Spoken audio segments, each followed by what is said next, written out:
Bismillahirrahmanirrahim. Assalamualaikum warahmatullahi wabarakatuh. Teman-teman semua, kembali kita berjumpa secara daring ya, secara online untuk mata kuliah chemical reactor. Kita sampai pada lecture yang keempat tentang optimasi reaktor. Jadi kalau pada pertemuan sebelumnya kita membahas tentang reaktor ideal dan juga kita mencoba membandingkan masing-masing ya, reaktor batch, CSTR atau RATP dan reaktor pipa, menghitung kemarin dasar case-case ya, untuk order 1, order 2, kemudian space time ya, volumenya ya, ini seperti ini mungkin ya nanti. Tapi hari ini kita akan belajar optimasi. Jadi dari kelebihan dan kekurangan itu kemudian kita mencoba menekan atau minimalisir kekurangan-kekurangan yang ada pada masing-masing reaktor ideal. Misalnya untuk CSTR ini memang biaya operasinya rendah ya, tapi konversinya juga belum tinggi. Maka bagaimana cara meningkatkan konversinya? Sebaliknya untuk reaktor batch ini konversinya tinggi, tapi juga kemudian biaya operasinya tinggi ya. Maka kemudian nanti ada strategi bagaimana untuk menekan biaya operasi. Dan nanti ada pembahasan, ada contoh dan exercise-nya menyusul nanti ya. Contoh-contoh dulu, kemudian kita lihat untuk reaktor yang recycle. Recycle ini maksudnya reaktor pipa biasanya ya. Reaktor pipa ini sebenarnya sudah bagus sih, maksudnya konversi tinggi, sistem alir ya, tidak tapi biaya desainnya memang relatif lebih mahal ya. Kalau kemudian kita menggunakan reaktor pipa tetapi ternyata masih konversinya masih belum maksimal, masih ada konversi belum maksimal, itu artinya masih ada reaktan sisa yang banyak, maka harus kemudian kita kembalikan, namanya recycle. Baik, kita lihat lagi review sebentar tentang CSTR dan PFR. Kembali lagi ini grafik yang diberikan Levenspiel ya, yang membandingkan antara reaktor alir pipa dan reaktor alir berbentuk tangki CSTR yang berpengaduk ya. Grafik ini membuktikan bahwa order berapapun, order 0, order 1, order 2 ya, kemudian kalau ini grafiknya memang fase cair, nanti ada lagi yang fase gas yang tidak kita tampilkan. Kemudian untuk performa konversi yang sama, katakan 90% ya, nanti reaktor pipa volumenya lebih kecil, artinya lebih murah. Atau dengan kata lain, reaktor tangki alir CSTR itu akan memerlukan volume yang lebih tinggi ya, sehingga memang biayanya lebih mahal ya.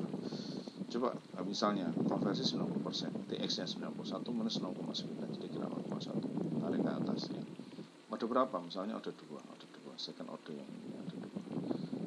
Kemudian berapa epsilonnya? Misalnya 0 fase saya di sini, motong di sini ya, 0,1 motong di sini, tarik ke kiri, ketemu 10. Jadi untuk konversi yang sama, reaktor tangki itu memerlukan volume yang 10 kali lebih besar dibanding reaktor pipa ya.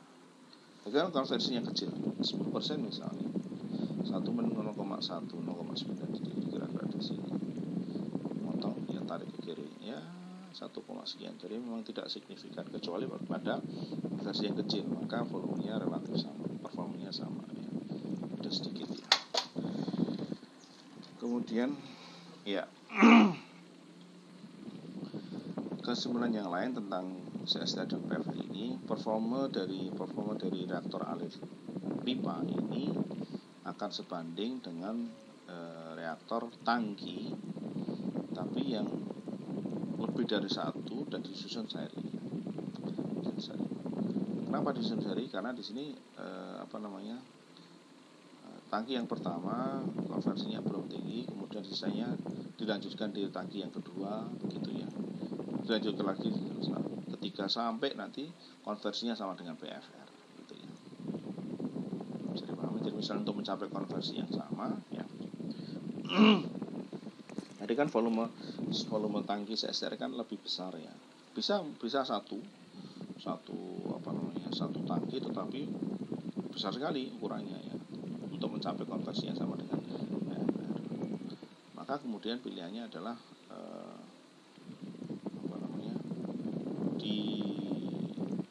dipecah-pecah ya, diperkecil ukurannya, tangkinya diperkecil, tapi tentunya lebih dari satu tangki CSDR. Jadi seperti ini. Di tangki satu misalnya konversinya cuma 20%, nanti lanjutkan lagi naik lagi jadi 50% dan seterusnya. Nanti kemudian performanya akan jadi lebih baik dan meningkat sampai kalau menurut Ravensfield itu sekurang-kurangnya 30 tangki CSDR nanti akan mempunyai performanya yang mendekati atau mirip dengan PFR. Nanti kita akan bahas lebih detail di slide berikutnya ya. Baik, ini juga bersama-bersama ini selalu kita ingatkan dan kita akan selalu pakai ya untuk reaktor ideal ini, baik konversi, volume dan juga space time ya. Reaktor batch bicara waktu bukan volume, karena volumenya konstan. Waktu reaksi tidak dipengaruhi oleh volumenya, volume reaktor batch ya. Berbeda dengan CSDR. Ini waktu tinggalnya, tolnya akan dipengaruhi oleh volumetrisnya, volume reaktannya, volume fluidanya ya. Karena sistem alir. Maka di sini ada persamaan volume, ada persamaan space time ya. Kalau batch hanya soal waktu, tidak ada volumenya karena volume fix ya. Kemudian ya ini juga opsi lain ya untuk perancangan dan penyelesaian soal-soal reaktor ini, bisa permasalahan reaktor ini dengan quick formula atau rumus singkat ya, rumus singkat untuk berbagai jenis reaktor ideal yaitu batch maupun plug flow. Sini reaktor CSDR ya, untuk berbagai order reaksi. Jadi boleh saja digunakan ya. Kalau persamaan Vogler ini memang step by step ya. Jadi saudara mengerjakannya neraca mol dulu, kinetikanya, kemudian stoichiometri, sehingga jelas ketika saudara bingung jawabannya apakah kinetikanya yang salah atau stoichiometrinya yang salah. Ya. Kemudian kalau di sini Ravensfield langsung to the point ya. Di sini ada hasil ringkasan persamaan. Jadi untuk order 0, reaktornya apa? Plug flow. Order berapa? Order 0. Fasenya cair ya, berarti persamaan 20. Reaktornya CSTR, order 2 berarti persamaan 15. Kalau fase gas di sini ya, ini juga boleh dipakai ya. Plug flow, order berapa? Order 1. Persamaannya ada persamaan 21 ya. Boleh saja ketika saudara istilahnya karena nanti tantangannya yang Vogler ini adalah menyelesaikan integralnya yang biasanya banyak yang lupa ya. Kalau di sini sudah diselesaikan, tinggal pakai tapi kadang kalau tinggal pakai persamaan 21 misalnya atau 14B, kadang orang nggak ngerti storynya. Kenapa bisa dapat sampai persamaan 14B? Kenapa sehingga diperoleh persamaan 23 ini? Ya, stepnya sama sebenarnya dengan Vogler itu. Neraca mol dulu, rate low dulu, stoichiometrik dan seterusnya ya. Baik, sekarang kita masuk untuk yang optimasi. Ya, karena reaktor-reaktor tadi itu, reaktor ideal itu bagaimanapun punya kekurangan ya, di samping kelebihannya ya. Maka optimasi ini targetnya adalah meningkatkan konversi. Jika konversinya sudah bagus, bagaimana kemudian ekonomis ya. Karena memang ada ini guyon boleh, tapi juga di textbook ada yang author itu menyebut proses chemical itu Robin Smith saya ingat ya. Proses kimia itu bukan memproduksi produk, tidak, sebenarnya produksi uang karena kemudian produk itu harus dijual ya. Artinya nilai ekonomis itu kemudian tidak bisa ditinggalkan. Nah, bagaimana caranya? Ya, kita harus kadang-kadang harus menyusun reaktor itu secara seri kayak tadi CSTR, kadang di-recycle, kadang paralel ya. Paralel ini untuk reaktor batch ya. Sehingga meskipun batch tapi seolah-olah secara overall prosesnya continue. Baik, kita langsung masuk ke reaktor batch dan CSTR. Reaktor ini sama-sama bentuk tangki, cuma satu beroperasi secara batch, satu beroperasi secara CSTR ya. secara alir ya. Batch ini seperti kita tahu konversinya relatif lebih tinggi. Cuma problemnya adalah biaya operasinya tinggi. Kenapa biaya operasinya tinggi? Ya karena ada ada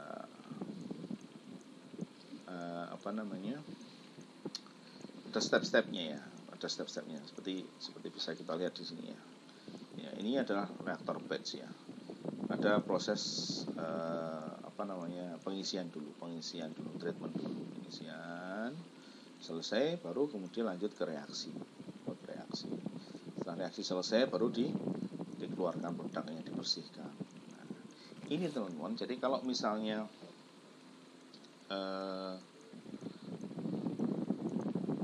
masing-masing ya katakan 1 jam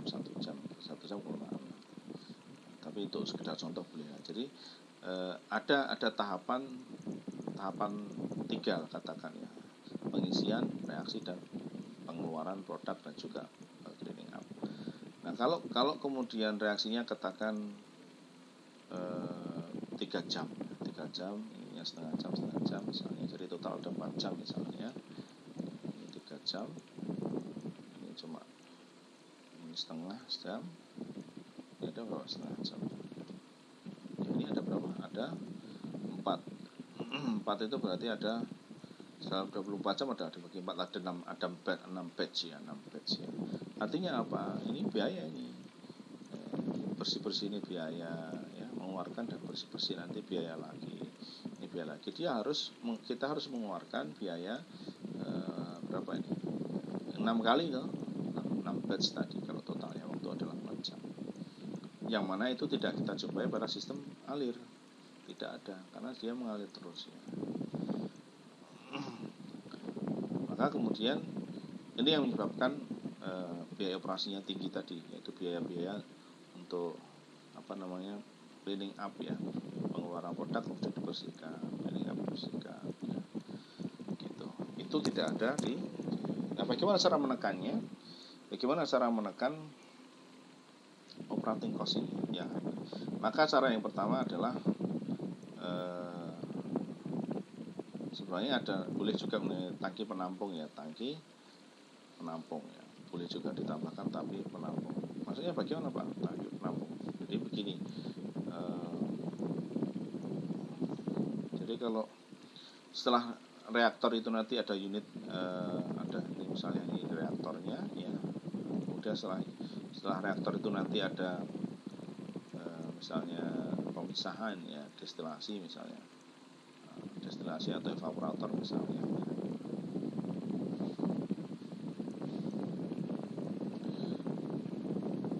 Maka destilasi ini berlangsung secara kontinu misalnya ya. Dia misalnya secara kontinu, artinya kontinu itu ya harus ngalir terus, ada input feed terus ya. Sementara di sini reaktornya batch, maka di antara reaktor dan unit setelahnya yaitu destilasi atau evaporator harus ada sebuah tangki penampung ya. Sebuah tangki penampung yang besar, yang kemudian fungsinya adalah untuk menampung dari reaktor ini dan menyuplai ke destilasi untuk menjamin kontinuitas proses di destilasi. Boleh tangki penampung sementara yang menampung produk dari reaktor untuk menjamin kontinuitas proses di destilasi, boleh. Atau kemudian caranya dengan paralel. Jadi reaktornya lebih dari satu disusun secara paralel. Nah seperti ini. Ini saya hapus dulu ya.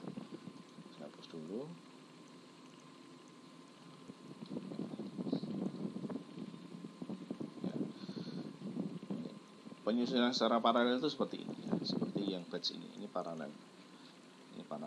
Kalau ini seri itu ya udah masuk reaktor 1, reaktornya keluar reaktor 1 masuk reaktor 2. Jadi produk reaktor 1 masuk reaktor 2. Kalau paralel tidak ya, masing-masing punya time schedule sendiri. Jadi tidak ada pipa dari reaktor 1 ke reaktor berikutnya, tidak ada. Jadi ini yang paralel ya, paralel seperti ini. Jadi ini misalnya ini batch 1 ya. Batch 1 proses adalah yang pertama adalah pengisian. Ketika pengisian selesai, pengisian dulu batch 1, pengisian. Ketika pengisian selesai, kemudian dilanjutkan dengan reaksi. Nah, ketika reaksi, batch 1 sedang bereaksi, ini pipa ini harus tetap jalan, harus tetap ngalir. Maka kemudian pipa reaktan ini kerannya diarahkan menuju ke batch 2. Jadi sekarang batch 1 bereaksi, batch 2 ngisi dulu. Nah, ketika sudah selesai ngisi, maka kerannya harus masuk ke batch yang ketiga. Jadi ini ngisi, ini reaksi, yang batch 2 ya. Batch 3-nya sudah pengeluaran produk dan winding up. Jadi ketika batch 3 sedang mengisi, batch 2-nya reaktornya sedang bereaksi. Batch reaktor yang pertama adalah baru pengeluaran produk dan bersih-bersih. Jadi ketika selesai ngisi, balik lagi nih. Nah, balik ke pertama lagi. Sini sudah harus selesai, bersih-bersihnya sudah selesai, pengeluaran produk sudah selesai, sehingga siap untuk diisi dengan reaktan yang baru. Begitulah teman-teman. Jadi meskipun ini batch, tapi secara overall, secara global, sistemnya adalah seperti continue ya. Jadi batch 1 selesai, langsung kerannya, alirannya masuk ke batch 2. Batch 2 selesai, langsung masuk diterima batch 3. Batch 3 selesai, balik lagi batch 1 sudah siap. Nah, itu namanya siklus yang continue ya. Meskipun batchnya adalah reaktornya adalah batch. Itu adalah optimasi, cara menekan biayanya ya. Jadi prosesnya seperti continue. Nah, kemudian CSTR ya, CSTR. Ini reaktor alir bentuk tangki ya. Ini karena di sini konversinya biasanya relatif kecil, memang biaya operasinya murah, tapi bagaimana kemudian meningkatkan konversinya? Nah, di antaranya adalah dengan menambah tangki lagi. Misalnya di tangki yang pertama konversinya baru 30%. Maka biar meningkat jadi 50%, jadi harus tambah lagi. Tangki artinya ini memberi tempat dan waktu untuk reaktan melanjutkan reaksinya, sehingga bisa mencapai konversi lebih tinggi. Tambah lagi reaktor tangki di sini, tambah jadi 3 misalnya. Ya boleh saja ya. Untuk melanjutkan reaksi dari tangki 2. Maka ini lama-lama akan terbentuk tangki CSTR yang disusun seri ya. Mana pilihannya kan bisa sama volumenya, bisa juga tidak ya. Kalau yang atas ini volumenya tidak sama, volume tangki 2 beda, lebih kecil. Karena ya sisanya aja yang pertama sudah direaksikan di tangki utama. Kalau ini volumenya sama, mana yang lebih utama? Ya kalau pertimbangan ekonomis ya tentu saja kita milih yang volumenya sama ya. Kenapa milih yang volumenya sama? Jadi nanti ketika kita, ini pertimbangan teknis ya, ketika kita order reaktor itu mudah, spare part-nya sama ya, ukurannya sama ya. Akan lebih sulit kalau kemudian menggunakan reaktor yang volumenya berbeda, lebih kecil atau lebih besar ya. Karena speknya belum ada, harus order dulu speknya. Kalau kemudian kita meletakkan operasi yang sama, volume yang sama, akan lebih mudah dalam pengoperasiannya. Dalam hal nanti misalnya ada error ya, nanti tinggal pasang reaktor yang sudah sesuai spesifiknya. Ordernya juga lebih mudah. Baik, itulah teman-teman untuk baru introduction ya untuk optimasi reaktor dan sekilas review topik yang lalu. Silakan dicermati, jika ada yang perlu didiskusikan silakan disampaikan. Jika tidak, nanti kita masuk ke contoh-contohnya. Contoh 1 ya di part berikutnya.